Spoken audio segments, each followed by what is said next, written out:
साहब साहब हो रही साहब आ जाए उत्तर प्रदेश में।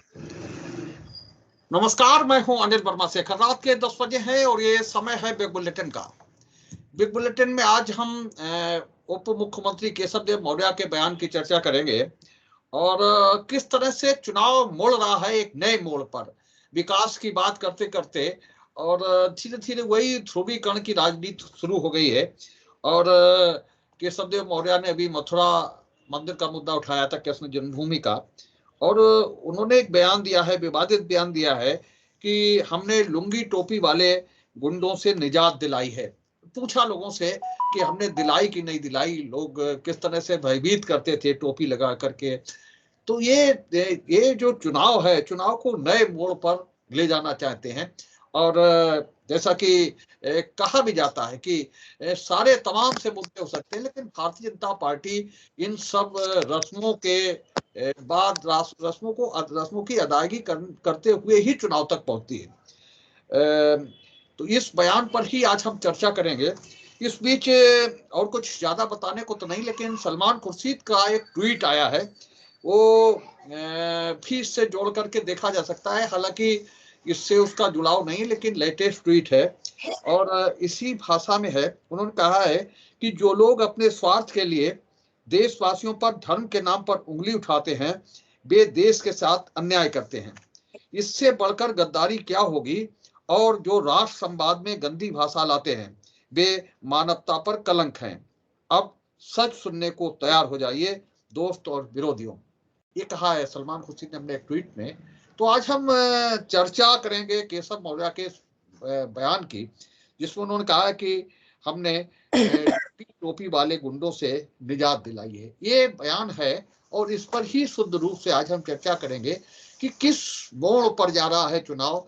चुनाव की जो दिशा थी, बड़ा विकास कार्यों को भी शशांक शेखर मिश्रा है युवा मोर्चा करे थे। 138 विकास कार्य, 138 योजनाएं हैं जिनके जरिए लोगों को लाभान्वित किया गया है इन 5 सालों में। और हम उन योजनाओं के जरिए लोगों तक पहुंचेंगे, लोगों से वोट मांगेंगे और चुनाव जीतेंगे।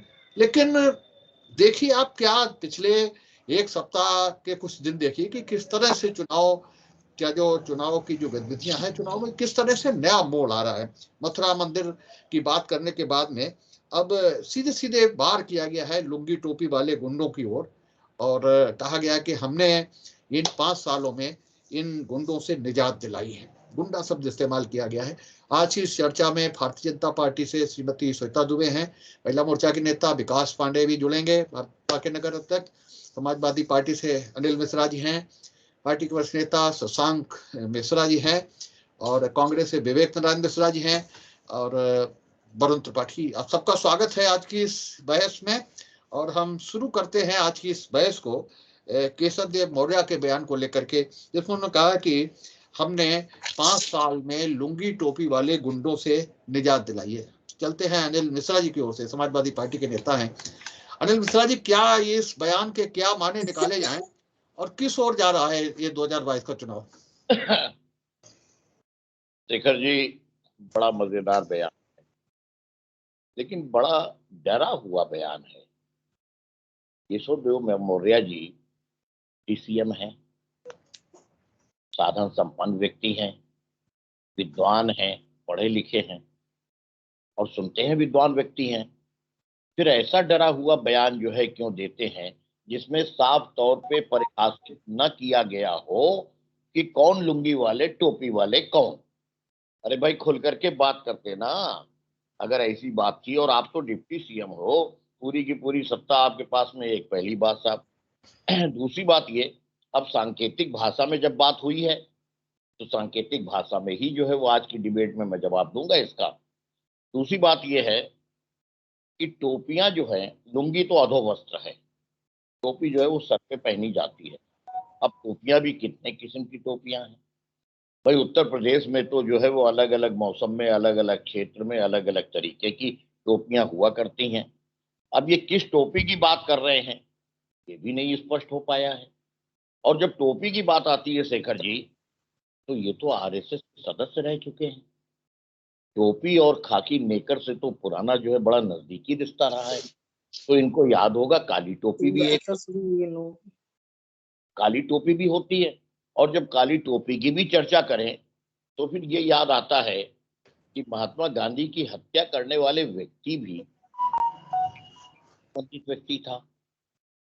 अब महात्मा गांधी की चर्चा में थोड़ा आगे 2 कदम बढ़ लें, आजादी के आंदोलन में जो है वो गांधी टोपी बड़ा मशहूर हुई थी साहब। उस वक्त के ऊपर आम जनता में जो भी व्यक्ति देखिए वो गांधी टोपी जो है अपने लगाया करता था। और साथ में अब काली टोपी पहनने वाले और गांधी टोपी वाले या कौन सी टोपी वाले, अरे वो टोपी वाले जरा अपना नाम तो बता, काम तो बता, ये भी कुछ नहीं आ रहा है सामने। फिर मैं ये पूछ रहा हूं कि आखिर जो है ये बयान या तो जो है वो बड़ी समझदारी से दिया गया है, लेकिन डिप्टी सीएम स्तर के ऊपर इस तरीके की लफाजी और जुमलेबाजी हो हम उम्मीद तो नहीं करते। तो लगता है कि झोंक में दे दिया गया साहब। और अनिल भाई, झोंक जो है अगर झोंक के ऊपर विचार करें, थोड़ा सा शोध कार्य किया जाए तो झोंक जो है एक तो चिलम पीने के बाद झोंक जो है वो बड़ी लहर आती है उसके साथ।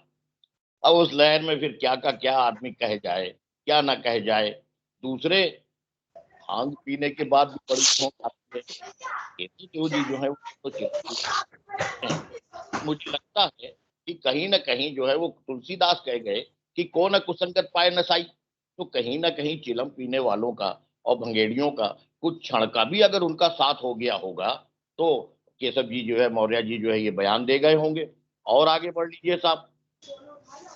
तो ये है कि विचारों की उदारता एक बड़ी समझदार जो है अपने क्या कहते हैं बात आती है कि उप मुख्यमंत्री जैसे जिम्मेदार पद पे हैं, हो सकता है साथ रहा हो, लेकिन हम ये जो जरूर उम्मीद कर रहे हैं पहला बयान, दूसरा बयान, तीसरा बयान, ये सब बयान जो है वो चिलम की झोंक में है, फिल्म की झोंक में है, जुमलेबाजी के बयान हैं। इनसे तो इतना ही मैं कहूंगा इनके जवाब में कि उनका क्या पैगाम है पहले सियासत जाने।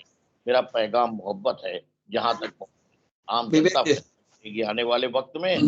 उनको एक सलाह भी है मेरी कि भाई आने वाले वक्त में जनता का ख्याल करो, कुछ चिलम पीने वालों से और भांग पीने वालों से थोड़ा दूरी बनाए रखना, धोखे से कहीं आ गए हो गए कहीं संग साथ में आपके। विवेक जी। शेखर साहब, आज का जो ये आपका विषय है, ये विषय तो भारतीय जनता पार्टी के एजेंडे का है, कोई इसमें ऐसी नई बात नहीं है। ये तो उनका एजेंडा ही है विभाजन का। और दूसरा, अगर इसको हम कहें कि टोपी की व्याख्या हमारे सम्मानित प्रवक्ता ने करी दी है, टोपी कितने तरह की होती है ये स्पष्ट नहीं किया है, तो एक इसमें छूट गई है टोपी कि हमारे यहाँ सनातन धर्म में कोई भी शुभ कार्य बगैर टोपी के होता ही नहीं है। अगर सनातन धर्म के ये सब वाहक हैं, भगवान राम के उठाए घूम रहे हैं, तो सनातन धर्म तो हमारा बगैर टोपी लगाए कोई भी शुभ कार्य करने की इजाजत नहीं देता है। अगर टीका भी आप लगवा रहे हैं तो सर के ऊपर टोपी या कोई चीज रख के आपको टीका भी लगवाएं आप। ये तो एक ही टोपी छूट गई, तो किस टोपी की बात कर रहे हैं। दूसरा, जो अधो वस्त्र की बात करी उसको भी थोड़ा आगे बढ़ा दें कि अधो वस्त्र जो लुंगी है ये साउथ का तो मेन पहनावा है। तो बात घूम फिर के वही आती है, जब साउथ का हमारा मुख्य पहनावा है तो कौन सी लुंगी की बात कर रहे हैं। कोई पाकिस्तान की लुंगी की तो बात कर नहीं रहे होंगे। ये कुल मिला के वही बात आती है कि विभाजनकारी बातें जो भारतीय जनता पार्टी का एजेंडा है, यानी अब साउथ और नॉर्थ को बांटने की बात। लुंगी जहां लुंगी भी हमारे देश में पहनी जाती है और साउथ का तो मेन वस्त्र ये है। और ये लगता है कहीं न कहीं से ये भारतीय जनता पार्टी में हो चल रही है कि मुख्यमंत्री और उप मुख्यमंत्री के बीच में कि कौन ऐसे धारदार बयान देखे और ध्रुवीकरण को मजबूत करता है। क्योंकि ये सबको मालूम है कि बाबा के मुख्यमंत्री बनने के पहले किस तरह की प्रक्रियाएं हुई हैं और वो चीजें फिर सिर उठा रही हैं। तो 2022 के चुनाव में मौर्य जी भी उसी दौर में फिर से आ गए हैं, फिर उनका सोता हुआ सपना उनके सामने आ गया है। तो इस समय वो हाई कमान के सामने एक इनाम लेने की कोशिश कर रहे हैं कि कौन कभी मथुरा की बात करके, कभी इस तरह की बात करके, तो ये भी एक लगता है कि होड़ ऐसी लगी है कि कौन कितना धारदार बयान दे ये। और अगर मेन मुद्दे पे आए तो ये सबसे बड़ा इसके पीछे वजह है कि आप देखिए उत्तर प्रदेश में ये हर मोर्चे पे नाकाम रहे हैं। ये कोई भी मोर्चा आप ले लीजिए, तो उस नाकामी को छुपाने के लिए ये इस पे इस तरह के बयान दे रहे हैं। और शेखर जी, आपको याद होगा आज के 6 महीने पहले जब BL संतोष जी और राधा मोहन जी वगैरह आए थे, उसी समय पटकथा ये लिख गई थी कि हम 2022 के चुनाव हिंदुत्व के मुद्दे पे लड़ेंगे।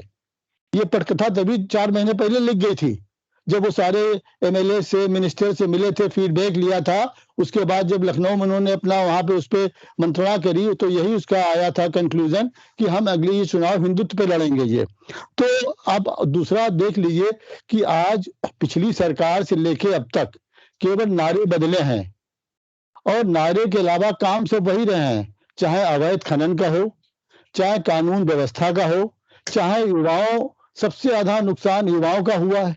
पिछली सरकार में अगर आप देख लें तो वो भेदभाव के शिकार हुए।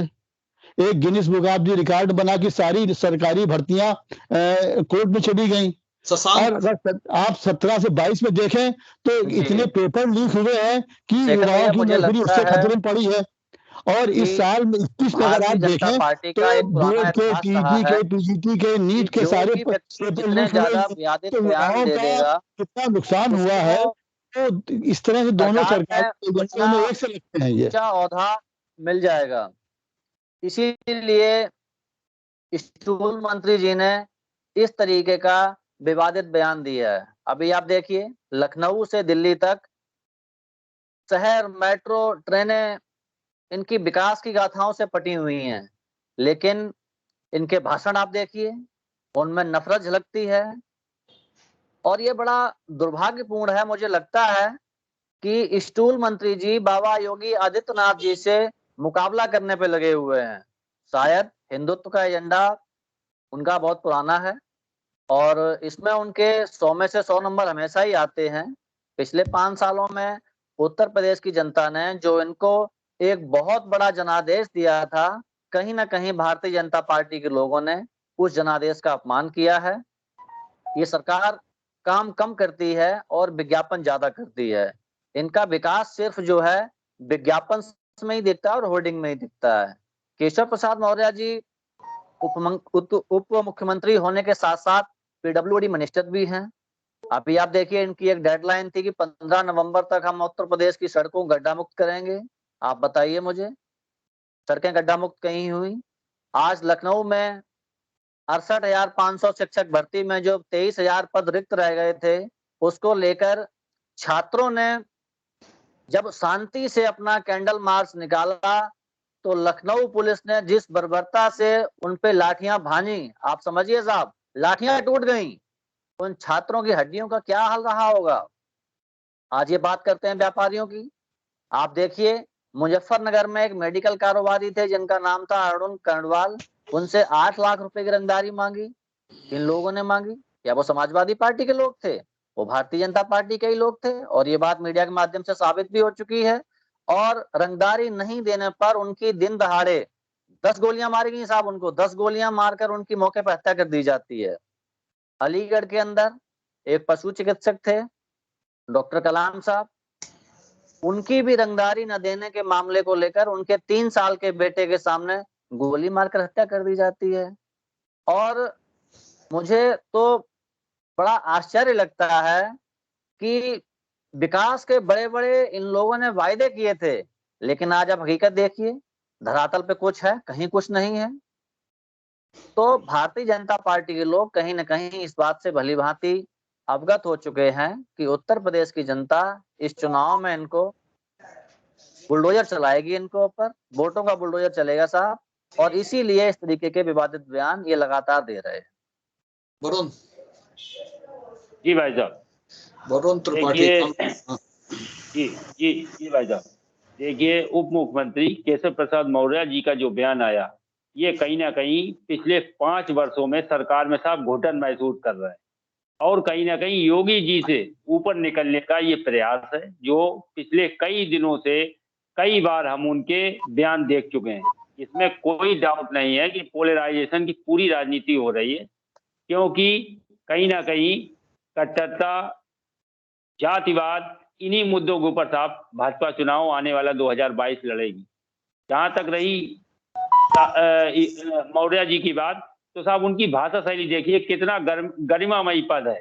जिस पद पे साहब वो बैठे हुए हैं, उस पद पे रहते हुए साहब किन अल्फाजों का साहब उन्होंने इस्तेमाल किया, तो कहीं ना कहीं हताशा जाहिर होती है। और दूसरी चीज, हम ईश्वर से कामना करते हैं कि साहब उन्हें सद्बुद्धि दे, जो अपने जिस दायरे में है साहब, इतने गरिमामयी पद पे, तो उसकी कहीं ना कहीं एक जहन में रखते हुए तब जनता के सामने अपने बयान दे। दूसरी चीज आप देखिए, इन्हीं के साहब मंत्री वरुण गांधी जी, उन्होंने साहब अभी उनका एक ट्वीट आया है कि साहब रेलवे ग्रुप डी की भर्ती साहब पिछले 3 वर्षों से साहब क्लियर नहीं हो पाई है। और हम आप देख रहे हैं कि उत्तर प्रदेश सरकार ने लगभग अपने कार्यकाल की ओर पूरी तरीके से बढ़ते हुए साहब 12 परीक्षाएं कराई और एक भी पूर्ण नहीं करा पाए। वो सब हम लोग देख रहे हैं। आने वाला 2022 जनता इन्हें जवाब देने के लिए तैयार है। तो कहीं ना कहीं पूरी तरीके से ध्रुवीकरण की राजनीति हो रही है, और अपने उसी एजेंडे पे सारे नेता और मंत्री साहब उसी ओर अग्रसर होते हुए हम लोगों को दिखाई दे रहा है। श्वेता जी। भाई साहब, सबसे पहले मैं पूर्व वक्ताओं से कहना चाहूंगी, पूरा बयान सुने। टोपी की बहुत व्याख्या की हमारे मिश्रा जी ने, लेकिन बयान समझ में नहीं पाए हैं किस टोपी की तरफ इशारा किया है। और उप मुख्यमंत्री जी का नाम केशव प्रसाद मौर्य जी है, केशव देव मौर्य नहीं है। भाई साहब, पूरा बयान सुनिए, पूरा ध्यान दीजिए। आप तो टोपियों की व्याख्या में लग गए। टोपियां छोड़िए, जो कहने का आशय है उसको समझने की चेष्टा करिए। सपा हम लोगों को जुमलेबाज कहती है, बातों को तो आपने बहुत घुमाया भाई साहब, और पॉइंट तक तब भी नहीं पहुंचे। लेकिन अब मैं आपको एक एक करके जवाब देना चाहूंगी। हम लोग ध्रुवीकरण की राजनीति करते हैं। सरदार वल्लभ भाई पटेल के जन्म दिवस के अवसर पर जिन्ना जी को याद करने वाले आपके माननीय अखिलेश जी हैं। हम कहाँ बात कर रहे हैं? और केशव प्रसाद मौर्य जी ने जो भी बात कही वो कहाँ पर कही है? प्रयागराज में। प्रयागराज उनका गृह जनपद है और वो व्यापारियों के सम्मेलन को संबोधित कर रहे थे। भाई साहब, पूरा वीडियो भाई साहब ने डाला है, आप उसको देखिए और सुनिए। और उन्होंने ये बात वहां के स्थानीय स्तर पे कही है और वहां की जनता से पूछा। अभी शेखर भाई साहब ने कहा, उन्होंने लोगों से पूछा कि आपको आजादी दिलाई है कि नहीं दिलाई है। मेरा भी गृह जनपद है प्रयागराज, और वो किन लोगों से ये प्रश्न पूछ रहे थे और किन लोगों से निजात दिलाने की बात कर रहे थे, वो किसी से छुपा नहीं है। किसके ऊपर बुलडोजर चला है और किसके ऊपर सख्ती की गई है, जो प्रयागराज का इतिहास जानते हैं उनको पता होगा कि इसमें किन लोगों का नाम आ रहा है। सपा वाले बेहतर रूप से जानते होंगे। वो पूर्वांचल के बाहुबली से संबंधित है ये बात, ये पूरे प्रदेश से संबंधित बात नहीं है। और दूसरी बात, ये कोई भाजपा के प्रवक्ता की तरफ से कहा गया भाजपा का बयान नहीं है। ये केशव देव मौर्य का, उनके गृह जनपद, वहां के पीड़ित व्यापारियों से पूछा गया है कि भाजपा की सरकार आई तो उनको उससे क्या क्या लाभ मिला है। और आगे जिन्ना से बात की गई, काली टोपी, आरएसएस भी आ गया बीच में। आरएसएस इतना हल्का है कि जब मन आए तब आप उसको बीच में घसीट लीजिए, उनके पहनावे पर टीका टिप्पणी करिए। लुंगी तो बहुत सम्मानीय वस्त्र है, लेकिन आरएसएस की काली टोपी कभी भी खींची जा सकती है, उसका कोई भी सम्मान नहीं है, उसको कभी भी बोला जा सकता है। जबकि इन बयानों से केशव प्रसाद मौर्य जी से आरएसएस की काली टोपी या आरएसएस का कोई भी लेना देना नहीं था भाई साहब। लेकिन आप लोग इस चीज को नहीं समझेंगे। हम कब बात करते हैं? हम तो हमेशा सबका साथ, सबका विकास की बात करते हैं। हमने कब कहा कि हम सिर्फ राम का मंदिर बनाएंगे या हम सिर्फ एक जाति विशेष का तुष्टीकरण करेंगे? आप ही जिन्ना को याद कर रहे हैं। और इसी के संदर्भ में मैं आपके बलरामपुर के सांसद रिजवान जहीर के बयान को कोट करना चाहूंगी। सुन लीजिए भाई साहब, उन्होंने कहा है कि अब की बार तुम्हारी धोती खोलकर गोरखपुर भेजा जाएगा, खदेड़ा जाएगा। इंशाअल्लाह नहीं तो क्या इंशाअल्लाह उसके आगे जोड़ा गया है। साफ कर दीजिए। और जब से मोदी और योगी जी आए हैं तब से हम इन दो लोगों से ही सिर्फ देश को डर है, बाकी किसी से नहीं है। विभाजनकारी लोग खुद ये बात कह रहे हैं। जो देश को जोड़ने की बात कर रहा है, जो देश के विकास की ओर ले जाने की बात कर रहा है, उससे ही डर है विघटनकारी तत्वों को। और आप उल्टा इल्जाम हम लोगों पे लगाते हैं। हमने कब विशेष जाति धर्म की बात करी है? बताएं आप। आरएसएस और धोती और लुंगी और ये और वो, जो बात कहना चाहिए वो बात तक नहीं पहुंचने की बात करेंगे। सिर्फ वो ये कर रहे हैं, वो योगी जी से होड़ कर रहे हैं और उसमें आरएसएस है। भाई साहब, ये गरिमापूर्ण बयान नहीं है, ये सही बातें नहीं है। बीजेपी को केवल कटघरे में खड़ा करना ही उद्देश्य नहीं है। और अभी शशांक जी ने माना कि यहाँ से लेकर दिल्ली तक मेट्रो और विकास दिखाई पड़ रहा है। माना आपने? माना इस बात को? विकास आपका पोस्टर में दिखाई पड़ रहा है, जमीनी चीजें कहीं कुछ नहीं है। इसको पकड़ा जा रहा है। करोड़ों रुपए आपने विकास सिर्फ सब गलत ही होता था। जाति विशेष को ही नौकरी मिलती थी, बाकी किसी को नहीं मिलती थी। और ना कोई पकड़ा जाता था, सब पूर्व में सेटिंग हो जाती थी। जैसे ही परीक्षाएं घोषित हुई, जैसे ही रिक्तियां घोषित हुई, एक परिवार के लोग वसूली करने के लिए निकल पड़ते थे। भाई साहब, और कुछ बताने की जरूरत है मुझे? मैं और कुछ बताऊं? बता दीजिए, जो कुछ रह गया वो बता दीजिए। आगे विकास जी बताएंगे बेहतर तरीके से। ठीक है भाई साहब, बिल्कुल ठीक। भाई साहब बहुत बहुत धन्यवाद। मुझे एक बात समझ में नहीं आ रही है कि समाजवादी पार्टी के लोगों को एक व्यक्तिगत सलाह है हमारी, आप अपने शीर्ष नेतृत्व तक पहुंचा दें कि एक डिपिंडाल की गोली भाई साहब विषय पे रहिए। आपकी सलाह के लिए हम बाध्य नहीं है और कोई किसी की बाध्य नहीं कर रहा हूं। मैं आपको बाध्य नहीं कर रहा हूं। आदरणीय प्रवक्ता महोदय, मैं आपको बाध्य कहाँ कर रहा हूँ भाई साहब? अरे हमारे शीर्ष नेतृत्व तक पहुंचाए आपके मानवर। जरा विषय को भटकिए मत, आ जाइए विषय पे। मुझे बोलने का अवसर ही नहीं देंगे आप। सुन लीजिए, हो सकता है अच्छी सलाह हो। मुद्दे पे बात कीजिए भाई साहब। जवाब शुरुआत करोगे भाई साहब, कोई हो अच्छी सलाह हो। अपनी सलाह अपनी जेब में रखिए। अब आगे बात करिए। कोई बात नहीं, वैसे सलाह बहुत महत्वपूर्ण होती है, कभी कभी ले लिया करिए। आपका यही रवैया जो है, यही रवैया। सुन लीजिए, सलाह उनकी हमें मालूम है कि सलाह होगी क्या, बहुत दफे दिया गया है, जनता को दी गई। आप अपनी सलाह रखो, विषय पे आ जाओ विकास भैया। कोई बात नहीं। अच्छा, हमें एक बात बताइए, आखिर काने से काना कहो काना जाए रूट, और धीरे से पूछ लो कैसे गई फूट। तो केशव प्रसाद मौर्य जी से मैं थोड़ा सा नाराज हूं। क्यों सामाजिक रूप से वो ऐसे सवाल कर रहे हैं?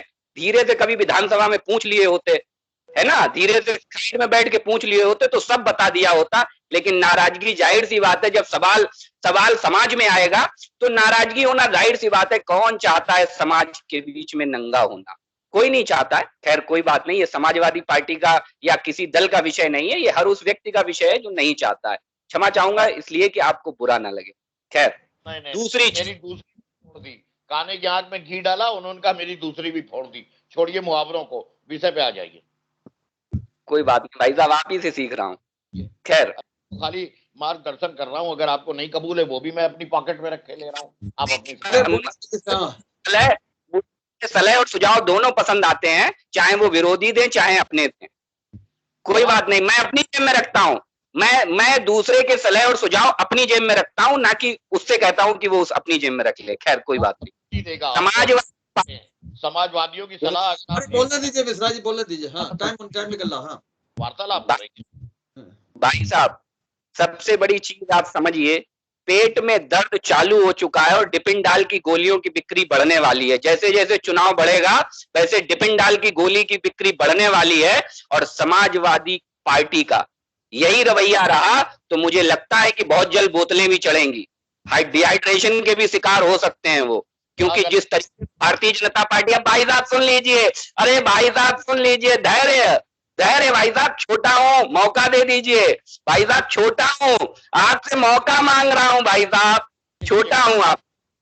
तो मुझे लगता है जैसे जैसे चुनावी पारा बढ़ने वाला है और भारतीय जनता पार्टी को लेकर के जो लोगों का उत्साह चरम पर पहुंचने वाला है, तो निराशा और हताशा सारे विपक्षियों के हाथ लगने वाली है, क्योंकि आप धीरे धीरे देख ही रहे होंगे कि कैसी बौखलाहट बढ़े।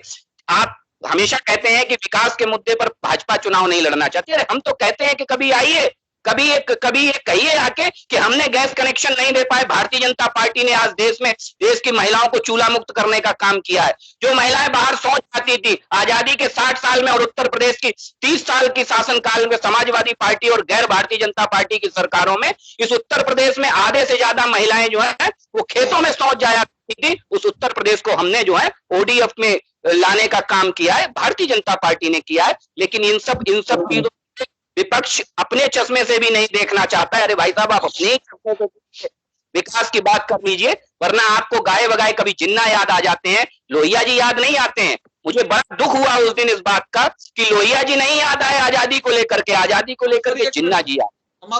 मैं 1 मिनट में खत्म कर रहा हूं। दूसरी चीज, जिस चीज को लेकर के पहली डिबेट है, तो मुझे लगता है कुछ चीजें आप डिबेट के शुरुआत में बोल दिया करिए एडिटर महोदय। दूसरी चीज मैं आपसे निवेदनार्थ कहना चाहता हूं कि सारी की सारी कयानात ये जान चुकी है कि विपक्ष का चाल चरित्र चेहरा किस तरफ लेके जा रहा है इस राजनीति को। उनके हाथ में निराशा लग चुकी है, अब कुछ हासिल होने वाला नहीं है। दूसरे के दल के आए दूसरे नेताओं के बल पर राजनीति को आगे बढ़ा रहे हैं। देखते हैं कितनी देर तक ये राजनीति ले जाएंगी। ना कोई विचारधारा नहीं है, ना कोई विचार रहा है। परिवारवाद हावी होता चला जा रहा है, जो कि गाए बगाए दिखता भी जा रहा है इन दलों में। धन्यवाद। हाँ जी, हाँ बोलिए। शेखर जी बोलिए। हाँ, दूसरा राउंड चल रहा है। दूसरे राउंड में टोका टोकी का स्वागत है। जहां लगे कि मेरी बात, मैं कह रहा हूँ, जहां लगे कि मेरी बात प्रभावी हो रही है, तुरंत टोक करके बात की विचार दिशा बदल दीजिएगा। आप लोग माहिर हो, एक्सपर्ट। आप यही कर रहे थे भाई साहब, आप यही कर रहे थे क्या? हम तो विषय में ला रहे थे। अरे मिश्रा जी, एक सवाल आया है भारतीय जनता पार्टी की तरफ से कि आप जानबूझ के टोपी के नाम पर घुमा रहे हैं। टोपी का मतलब क्लियर है, उन्होंने उसे कतई छिपाया नहीं है। आप क्यों उसे घुमा रहे हैं कि हम कहाँ घुमा रहे हैं? टोपी नंबर 1, टोपी नंबर 2, टोपी नंबर 3? सीधा मामला है, किसके लिए टोपी और कौन सी टोपी? गोल्ड टोपी, सीधी बात है। उसे क्यों घुमा रहे हैं आप? शेखर जी, मुझे ये नहीं समझ में आया, इतनी सब रामायण हो गई है, ये जो है वो टोपी किसे पहना रहे हैं? जरा नाम तो ले दें, किसकी टोपी की बात कर रहे हैं? उसका नाम लेने की हिम्मत नहीं पड़ रही है। बड़ा डरे डरे से दे रहे हो बयान। अरे भाई, पर्दे के पीछे क्यों रहते हो? चिलमन से बाहर आ जाओ, खुल करके। अरे आप बता दीजिए भाई साहब, आप मत डरिए, आप ही बता दीजिए। नहीं, हमें तो नहीं समझ में आया। हमने तो 4-6 तरीके की टोपी गिना दी, काली टोपी भी आ गई। अरे भाई, महात्मा गांधी की हत्या की वर्कर जो है वो अपने RSS के थे। और केशव मौर्य जी क्या RSS के सदस्य नहीं है? क्या RSS के वर्कर नहीं है? और जब RSS के वर्कर हैं तो क्या उन्होंने जीवन में काली टोपी नहीं पहनी, खाकी नेकर नहीं पहनी? मैंने कौन सी गलत वर्कर थे? वर्कर जी भी RSS के वर्कर थे क्या? आप RSS के मूल में जाएंगे? RSS के स्वयंसेवक नहीं थे भाई साहब। आपको बहुत अपनी जनरल नॉलेज को सुधारने की आवश्यकता है। पुनः पढ़िए इतिहास को। आप दूसरे बेकार के बयान मत दीजिए, गलत बयानी एकदम मत कीजिए भाई साहब। नाथूराम गोडसे नहीं थे। समाजवादी प्रवक्ता कर रहे हैं। ये समाजवादी पार्टी की सबसे बड़ी कमी है। इसके प्रवक्ता बैठते हैं और केवल बात को काटते हैं, उनको इतिहास की सही जानकारी नहीं है। पार्टी है, आप प्रसन्न हो। हम ये पूछ रहे हैं आपसे कि हमें दूसरी पार्टियों में इतनी ताक झांक की आदत नहीं है। तो केशव जी, दूसरी पार्टी नहीं, देश का इतिहास है भाई साहब। देश का इतिहास इल्जाम मत लगाइए। अभी कहेंगे तो बुरा बन जाएंगे। आपके यहाँ तो अंतर वस्त्र बताए जाते हैं, अंतर वस्त्रों में झांकने की आदत होती है आपके यहाँ। तो महिलाओं के अंतर वस्त्रों में झांकने की आदत होती है समाजवादी पार्टी में। अभिनंदन से इनको वैसे भी बहुत डर लगता है। मेरी उम्र में तो ताक झांक कर भी नहीं सकता। अपनी उम्र का एहसास करो यार। अपनी उम्र को पूछ लीजिए, तो हम तुम्हें गाइड करते रहेंगे। जहाँ पे इस तरीके की बात आएगी, भाई साहब मुद्दे की बात करिए। मर्यादाओं पर रहना चाहिए, ज्यादा अच्छा रहेगा। आज हम प्रतीक होती है। आप नारी का अपमान कर रहे हो, महिला का अपमान कर रहे हो। आप जब उसकी अधोवस्था, अरे माँ को जानिए, जिस नारी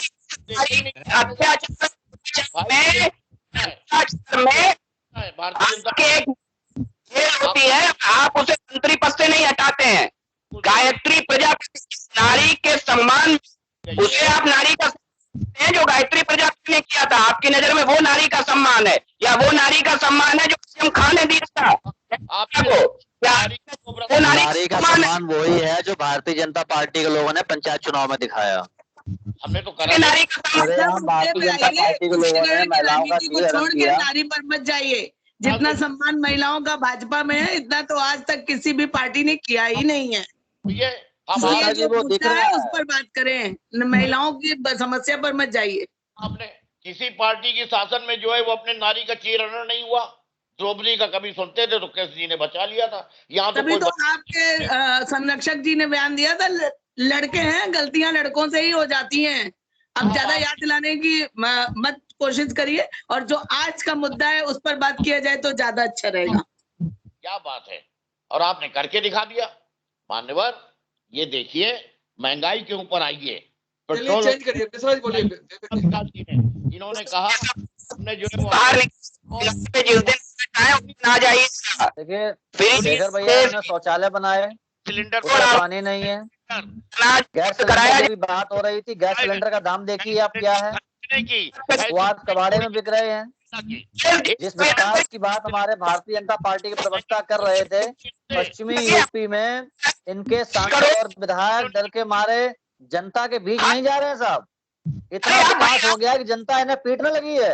नहीं जनता, इतना विकास हो गया है कि जनता पीटने लगी है इन लोगों को। और अभी हाल में आप देखिए, हमारी पार्टी के वरिष्ठ नेता हैं नितिन अग्रवाल जी, देखिए आप क्या क्या उन्होंने कहा कि अगर थाने में भारतीय जनता पार्टी के कार्यकर्ताओं को पुलिस वाले चाय नहीं पिलाएंगे तो वो थाने में नहीं रह पाएंगे।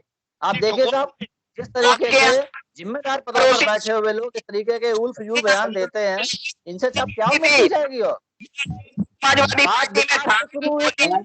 हिंदू मुस्लिम अथवा काशी जालीदार टोपी और गुंडों बात समाप्त कर रहे हैं लोग। अभी देखिए आप सब, जब तक चुनाव आएगा तब तक ये कहाँ चुनाव को लेके जाएंगे आप? भाई समाजवादी पार्टी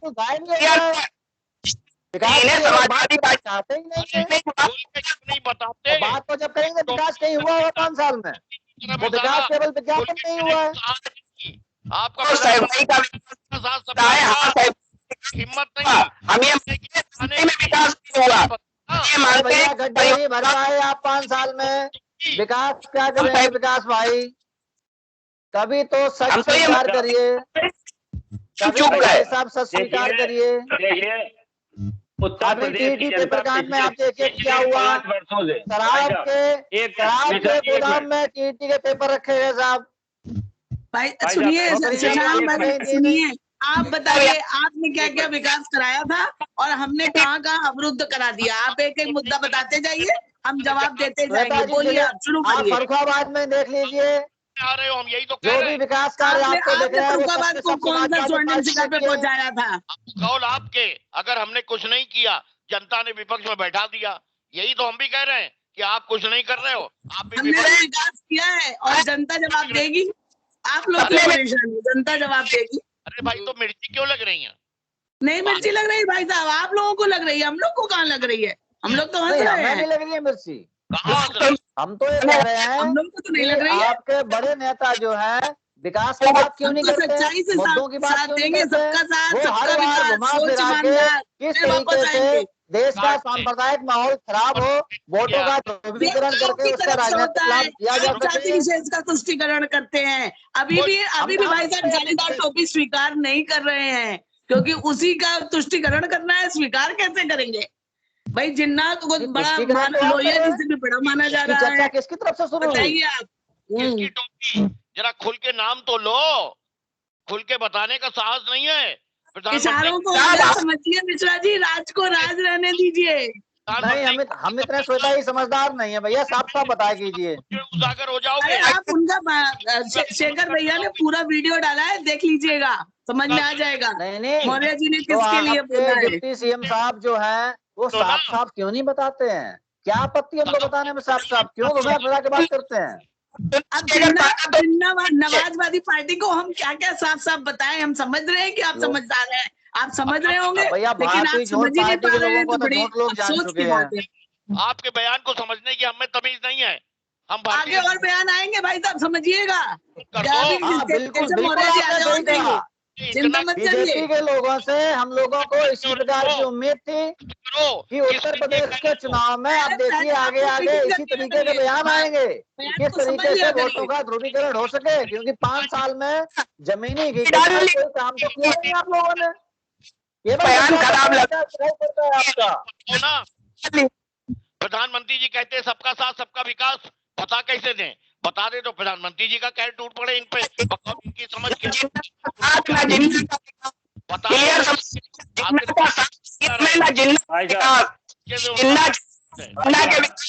करें, हमें जिन्ना नहीं चाहिए, गड़े हुए जिन्ना। अरे भैया जिन्ना नहीं चाहिए तो चादर चढ़ाने क्यों गए थे साहब? मक्खा क्यों देखा आपने? जिन्ना नहीं चाहिए, नहीं चाहिए तो जिन्ना की बात क्यों कर रहे हैं मेरे भाई? लोगों का काउंटर हम लोग कहाँ कर रहे हैं जिन्ना की बात कर रहे हैं अखिलेश जी? हम कहाँ कर रहे हैं जिन्ना की बात? अखिलेश जी ने कहा अखिलेश जी ने? अरे भाई साहब आप लोग तो कुछ देखते ही नहीं, पढ़ते ही नहीं, समझते ही नहीं, अब क्या बात किया जाए? हर व्यक्ति का, हर जाति विशेष संप्रदाय का सहयोग था, केवल एक व्यक्ति ने देश को आजादी नहीं दिलाई और इस बात को आपको स्वीकार करना पड़ेगा। क्या है ये बता दो बस हमें, ये जिस डिक्शनरी में आपके क्या है उसका अर्थ बता दो, समझा दो। हमें लुंगी टोपी पता नहीं लग रही क्या है यार, बस इतना ही तो पूछ रहे हैं आपसे। आप लोग हम बता दे रहे हैं आपको, हम बताए दे रहे हैं। आप बताओ, आप बताइए। अब धैर्य से सुन लेना आप, समझे? मैंने अभी एक उदाहरण समझाया था कि भाई साहब केशव मौर्य भाई साहब से मैं नाराज हूं, उन्हें सामाजिक रूप से नहीं पूछना चाहिए था, उन्हें विधानसभा में धीरे से पूछ लेना चाहिए था। ठीक है, अब आप अगर ये भी नहीं समझ पा रहे हैं तो मुझे लगता है कि मैं इससे ज्यादा समझा नहीं सकता, मैं बहुत छोटा हूं आपसे। आप में हिम्मत नहीं समझाने की, आप में हिम्मत नहीं। भाई साहब आप समझने की कोशिश नहीं कर रहे हैं, हिम्मत नहीं है आप में समझने की। नवाजवादी पार्टी नहीं समझ पाएगी, सही बात ये है। ये आज क्या आपने विषय रखा है शेखर भाई, आपको बहुत और भाई साहब अगर आप नहीं समझ पा रहे हैं तो आपके पूर्व जान पहचान वाले रहे सलमान खुर्शीद साहब, उनसे समझिए। साथियों की तरफ से लगातार ऐसे ही विवादित बयान आएंगे और ये डिबेट में लगातार चलता रहेगा। भाई 3 पंक्तियां आपको बहुत और भाई साहब रिजवान जहीर का समझ लीजिए, नहीं समझ में आ रहा तो रिजवान जहीर से समझिए। 2014 के बाद तुम्हारा तो क्या बोला है उन्होंने योगी जी के लिए? बीजेपी के एजेंडे में ना कभी था है ना कभी रहेगा। बीजेपी के एजेंडे में विकास था या नहीं था, लेकिन आपके एजेंडे में गड्ढे नहीं भर पाए आप। आज हम लोगों ने उप मुख्यमंत्री केशव प्रसाद मौर्य के बयान पर चर्चा की है। केशव प्रसाद मौर्य ने प्रयागराज में बयान दिया है कि लुंगी टोपी वालों से हमने निजात दिलाई है। आज हम लोगों ने इस बयान पर चर्चा की है। आज की इस चर्चा में भाग लेने के लिए अनिल मिश्रा जी का, विवेक जी का, श्वेता जी का, वरुण का, शशांक का और विकास पांडे का बहुत बहुत धन्यवाद। हम सोमवार को फिर मिलेंगे एक नई बहस को लेकर, एक नए विषय को लेकर के। तब तक के लिए इजाजत दीजिए। शुभ रात्रि। शुभ रात्रि।